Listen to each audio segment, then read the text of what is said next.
Hello,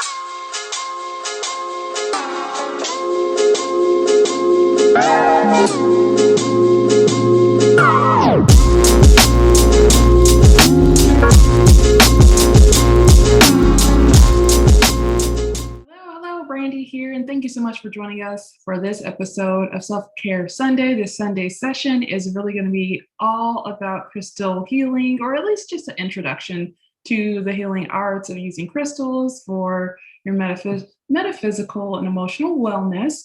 And of course, we want to make sure to stop everything and celebrate the launch of the Black Male Therapist platform, because that is amazing thing that has come into our realm of opportunities for more healing and more cultural alignment for healing, and that is a very powerful thing. So definitely excited to be seeing this happen and being a part of the Self-Care Sunday series. So if you haven't met me before, my name is Brandi Jackson. I'm a holistic mental health therapist, and I work primarily with clients online or by phone to support their health and wellness, primarily with depression, anxiety, and post-traumatic stress recovery. So that's kind of my background. I'm based in California, if that is useful information to any. And I, as a holistic therapist and holistic mental health provider, definitely have come to learn a few things about crystals from my personal practice over the last several years. And I was invited to speak about some of the ways that crystals can be used for your mental, emotional health. And so I'm here with excitement today to share some of my favorite things to know about crystal healing work and maybe some beginner or intro components that are worth considering. I will also preface this by saying I am not like the expert of all experts, but I do have enough of a personal practice, enough research and education, and I've been able to help other clients gain results around using crystal healing tools. So I am applying that to this session today. But if you know more, then share forward what you know as well. Don't be a stranger to do that. And of course, let's just jump right in. There's so much good that we can cover here today. So I want us to just be able to get right to it. So I am going to be answering 8 questions here that are commonly asked. So, and in regards to crystal healing, of course. So the first question is, what are crystal healing stones? So crystal healing stones are essentially stones, gemstones. They're also called gemstones. They might be called healing stones or crystals, but ultimately a crystal healing stone is a literal gemstone. And I like to say gemstone because it kind of speaks to the properties that you should expect from a crystal, which is that it's usually going to have a color, like it's going to have a color, it's going to have a texture, it's going to have a clarity, it's going to have also a significance for healing. So how are crystals formed and how does this relate to energy becomes the question from there. So yes, these are stones or gemstones. But the question is why is this different than maybe a gray rock similar to this, right? So what is the difference between this one and this one? And I would say, it is a matter of what the crystal process is. So when crystal or gemstones are formed, there's a certain amount of pressure and heat and time in the application of creating the stone or the gemstone that is automatically pulling in a specific amount of energy or resource, or it's storing a certain amount of energy. And I think the color is also something that is very telling because the colors are energetically linked to how humans experience our energy. So certain colors will propel certain energies from us and certain emotions from us. Now, this gray stone has also been formed over several years, decades, or even centuries to be able to mold together to be a singular object when perhaps there's actually many minerals in this guy.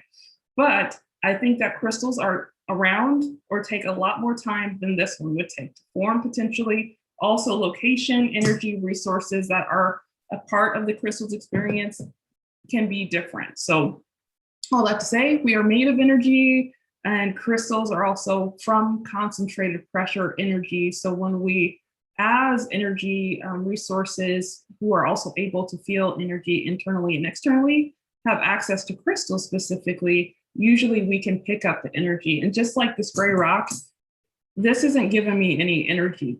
So like this isn't ready yet. That's how I would put it. And I hope that is helpful to kind of understand. But I want to just kind of say first and foremost, like the element of color as an energy marker is very important to consider. And that's why if you look at crystals, you notice most of them are different colors and they also have, different textures, but crystals generally emote an energetic response.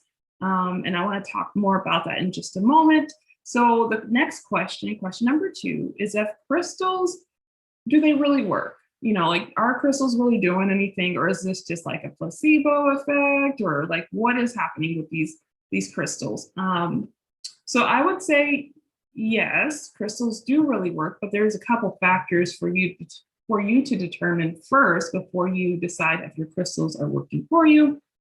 Like, one, have you actively done like your work around getting your crystal to be in sync with your goals or your health and mental health goals? So usually when you get a crystal or you add a new crystal to your energy practice, you would want to meditate with the crystal, you would want to cleanse the crystal, you would want to attune with the crystal for your own manifestation purpose or healing purpose. So if you don't do like the work to attune with your crystal, it may feel like the crystal is not really working. Also, when you select a crystal, it could be a really great idea to select a crystal that actually is energetically pulling you towards it. So when you go to a crystal shop, you don't necessarily have to go and say, I want rose quartz crystal. Like, you want to go to maybe a metaphysical shop and see which crystal calls you forward. So that way you can know what energy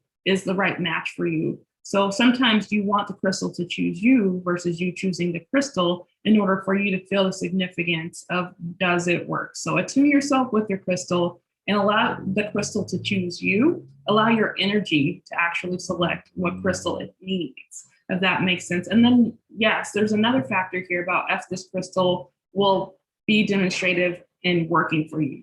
The other piece that's super, super important that we sometimes forget is being able to be in state of stillness or slowing down so that way we can actually see what the healing crystal is doing for us, or if it's needed, necessary, are we able to absorb the energy? Is there a source energy coming from the crystal? So I'm thinking about when we're stressed out and we're going, 100 miles per hour, just trying to get everything done, we are less likely to be able to observe the benefits of most things. Like, we can't even really pay too much attention to the sunlight. And that's a for sure thing that's happening. And even if you don't believe in crystals, you can believe in the sunlight. But if you're running at 100 miles per hour, are you really stopping to pay attention to how the sunlight feels on you? Are you really stopping to pay attention to the value of being able to experience the sunlight? So I think it's really one of those things where we have to calm our minds and bodies a little bit to be able to receive the full power of what the crystal healing experience is meant to provide. So I would also say, for anyone who maybe disagrees and feels like crystals are a myth, a mythical experience in healing, I think even if you don't believe in crystals, for you to take the time and consideration to try crystals, because if you're at least moderately open, it could still be beneficial at minimum as like a placebo. So if you don't believe in crystal healing, but you want to try something different, maybe try it anyway, just because sometimes our minds just need a little something to push us into the next phase of our healing or experience. And crystals can be that for some of us that aren't really able to see healing crystals as like a practice that maybe is something they want to do all the time. It could be worth a try just to see if you can, you're not completely invested, but maybe a little invested to just see if there could be a placebo benefit for you. So I think it can be wonderful. I think it can be helpful, but I do think you have to have a clear mind and open heart in order to access crystal healing. Also, it's worth noting that crystals have a couple key benefits, in my opinion. One is for detoxing. So detoxing negative energies, stagnant energies, unhealthy energies from our mind and body, our energetic space. I would also say healing, just generally like repair, recovery is definitely another part of the healing crystal experience. And then we also have protection. So there's also a crystal family that can act as a protective healing energy for our day-to-day journey, or we could do deeper crystal work where we might do a special like a meditation session with crystals, or you can do Reiki. You can go get a Reiki treatment with crystals. You can do self-Reiki with crystals as well. You can sleep with crystals under your pillow. You can keep crystals in your car. You can keep them at your workspace, at your desk. Crystals can travel wherever you go. And there's definitely a collection of folks who have crystals to stuff right into their bra, because why not? You know, on your person, in your pocket, in your purse, whatever you want to do, it's all good. Okay, so the next question is, can someone use this for stress? Can you use healing crystals for stress? And I would say yes, most definitely. So this is rose quartz, and I think it's beautiful. Rose quartz is really a part of the love family, nurturing, peace, happiness, and I would say primarily rose crystal is all about love. So whatever you equate love to mean, patience, unconditional love, hope, faith, trust, and togetherness, union, all those great things. Rose quartz is well known for that. So this could be a healthy crystal to consider for stress management, because when we're stressed, we are often not in a state of, you know, maybe the word I'm looking for is present love. So we may not be in a state of being present in love. So rose quartz can be a wonderful healing crystal for that. For stress, I also really love, this is black tourmaline. It's actually a necklace, but I just wear it as a bracelet sometimes. And this is really good for protection. So if you're in a state of stress, you don't need any more negative energy. So you can go ahead and put on some black tourmaline. There's necklaces, there's bracelets, there's individual stones that you can just put in your pocket, bra, or purse, or wherever. And that can also be really great to help protect from stress or negative energies. I also really love selenite. Selenite, maybe you can see that. So selenite is a wonderful, wonderful crystal. This is like a master crystal because it's able to actually charge the other crystals. So here I have a selenite walk station that I just keep at my desk, my workspace. So this is a bigger version of that. And I pretty much like to put my other crystals there to recharge them where they can get natural sunlight. So that way they are staying ready and steady to go. So I think that's been really wonderful, because if you want to do stress management practices, you want to be able to have a few crystals that are your consistent crystals of choice, but you do want to make sure that you recharge them and that you take good care of them and that you keep them attuned in your practice. So I also have some onyx here, which is pretty similar to the black tourmaline. And I actually keep a little bit of this in my car for safe travels. So these are some really great crystals that can be good for stress management in situations where you want to feel more safe and secure, but also just in general for like day-to-day practice as well. So I would definitely say yes. And of course, you might find that there's other crystals that resonate with you, and they may be, your energy may select them specifically as well, okay? So the next question here is, how can someone incorporate this crystal healing practice along with therapy? And I think that is a wonderful question, because ultimately you can do all of this as an individual without pairing it with therapy. But if you have a therapy session, you may want to opt to either put some crystals on your person, so your bra, purse, or pocket. When you go into session, you could even hold your crystals in your hands while you're in a session. If you're having an in-person session, you can talk to your therapist and tell them what you're doing, but you don't necessarily have to include them in your practice unless you want to. But also, if you have an over the phone or a virtual session, you can set up your session space to have crystals nearby, or hold your crystal in your hand just to try and balance out your energy as you are resolving anything that is coming up in therapy. So I'm thinking for folks who might have some PTSD symptoms that they're working through, and how you may want to consider holding selenite while you're talking about a past trauma, just to give you a little bit more strength or footing or feeling secure and, feeling energy. There's definitely some crystal quartz, which is also another really great stone to keep around, or maybe you just have your crystal quartz in your hands as you're talking and in session, or maybe have a post-session crystal meditation where you can just sit with your crystals. And usually it's recommended from my research and practice to put your crystals, if you're choosing, in your non-dominant hand. So if you're right-handed, put your crystals in your left hand. If you're left-handed, put them in your right, so that way you're able to better pick up the healing energy from the crystals. I think our non-dominant hand is more sensitive to energy. And in my case, I've been able to see that is true. So it can be a lot of different ways that you can use crystals. You can also do a post-therapy journaling session with crystals, maybe just situated around you or even on your lap while you're decompressing and doing your clarity work. And all of that can be really good as a part of your healing practice. Or, perhaps the night after you have a therapy session, put some crystal quartz under your pillow just to kind of help move that healing forward even more. So those are just some quick, easy ways that you can apply crystals with your therapy journey. The next question here is, are there any particular crystals or stones someone should purchase? And I would say yes and no. So like, if everyone has their favorites, and anyone who's telling you like, these are the crystals you really have to have in your collection would be speaking from their subjective viewpoint. So I won't say like there's specifically any crystals that you would specifically need in your catalog or in your household or in your cabinet, because I am not able to individually see everyone who is maybe joining this session. So I would say, in my opinion, saying that this is my opinion here, rose quartz is definitely a champion crystal to have in your collection because there's always self-love work to do.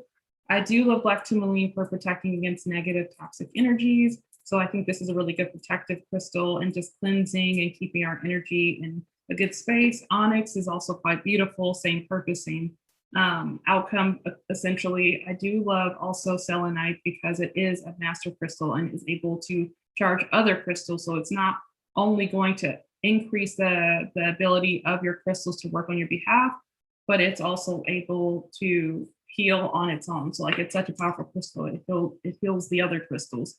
And then I do love crystal quartz. I just do, because this is also a master healing stone. So I always have tons of crystal quartz around just because it creates a really nice energy flow. And so I think, those are the ones that I like. I definitely have more than that. So I have hematite crystal, which is really, these are gemstones as well, which can be really great for empowerment and peace and trust. So I love hematite. So there's lots of different crystals pretty much, but these are the ones that I personally find myself reaching for. Citrine is amazing as well. So if you like to feel joy, if you're a person who may be struggling with depression symptoms, I think citrine and rose quartz and some of this selenite or crystal quartz can be a powerful combo. And then just speaking from the space of anxiety, I think like the black tourmaline, onyx, the hematite, the rose quartz, and the selenite, like all of these go really well for that. And then for anxiety, I do love red jasper stone, which is an amazing tool for healing around anxiety. And granite, I like that one too. And I definitely think that we could go on and on. So I'm just going to stop there, but there's quite a few crystals that you might want to consider. But I think in most cases, if you go to a crystal shop or a metaphysical shop where they sell crystals, just allow the crystals to select you, allow your energy to choose on your behalf. So that way it's not really a mind experience, but more of an energy experience for you. And then you'll know which crystals are right for you. Okay, so the next question is, if so, what are they used for? I think I kind of answered the question as I went, so I apologize. So ultimately, like each crystal is used for a different experience. So maybe just also consider what is it that you'd like to see improve. So like if you have depression, you want to feel happier. So what crystals are ideal for feeling happier? If you feel stressed or anxious, then what crystals are most useful for helping you to relax? And this makes me think also of the benefit of adding in aromatherapy with your crystal practice, but we can save that conversation for part two or another day. So we can talk about maybe adding in other elements of self-Reiki, or also another thing that could be really cool is aromatherapy with crystal work, okay? So there's lots of ways that you can create a very dynamic healing practice, if that makes sense. Question 7 says, what kind of changes would someone see? So I would say the main change to expect is an energy recalibration or energy balance. So when you use crystals and you've done the work of attuning and also allowing yourself to be in a calm state enough to observe the benefits of the crystal healing, you should also be able to notice an energy balance or energy recalibration, where your energy is either reset, recovered, recharged, and organized, or you are able to find that your mood is now coming into a stable state with crystals. But usually there's also a piece of this work that is tied to like mindset and intention. So when you do crystal work, it's great to be practicing your deep breathing techniques. It's also really great to be able to have a little bit of space for assessment to see how your practice went, what you liked about it, what you're noticing, what's coming up, what's going down. All of those factors are something that is a part of like the self-assessment process for mental and emotional health.